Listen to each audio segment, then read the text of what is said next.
It's not always so easy to tell the difference between a security researcher and a bad guy.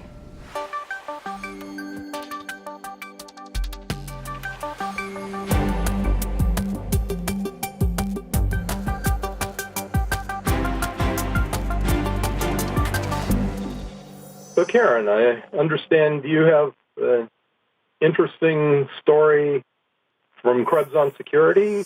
Yeah, actually, it was kind of an interesting story.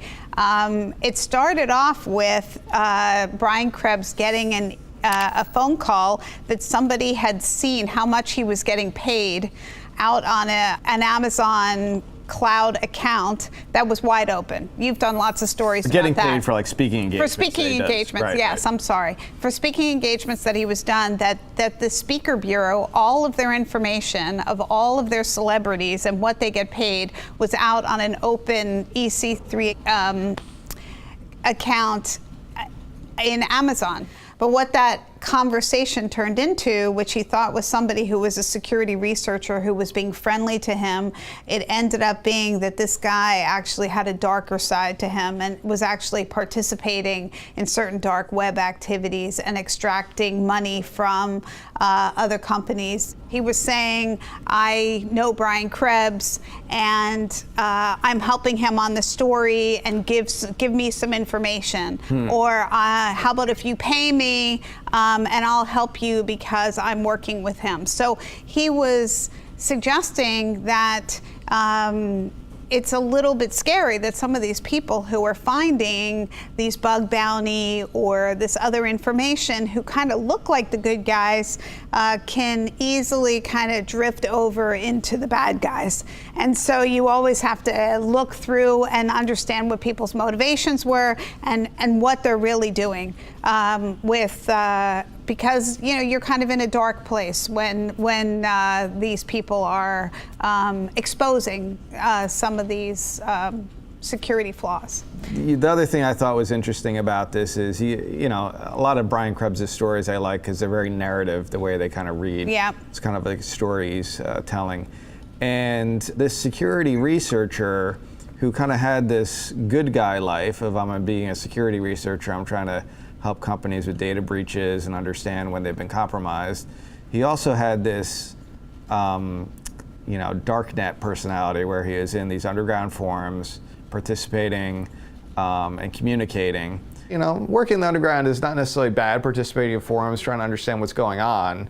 But at some point, that security researcher went from more than just participating, he was offering data from data breaches on sale on the internet. So that's where some lines get crossed.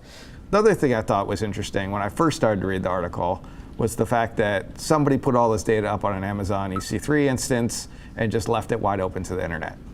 And we've talked a lot in the past about cloud computing, everything moving to the cloud. Even in our organization and whatnot, we try to do things in cloud-based environments because the speed to delivery of that service is so much quicker.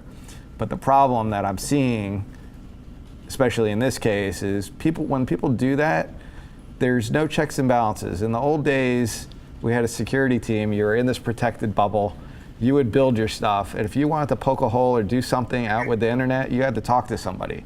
Nowadays, you could just throw anything you want out on the internet, and the people who are setting up these virtual environments and setting things up, they're probably not thinking about the security aspects or making sure that whatever they just set up is secure.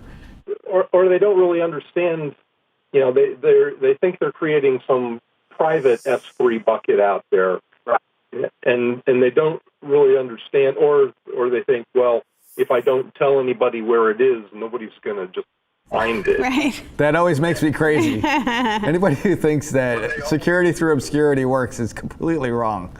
Yeah, the default is to have it closed. So you actually have to do something to make it open.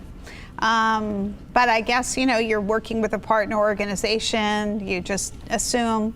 People also don't use encryption. They could encrypt their data.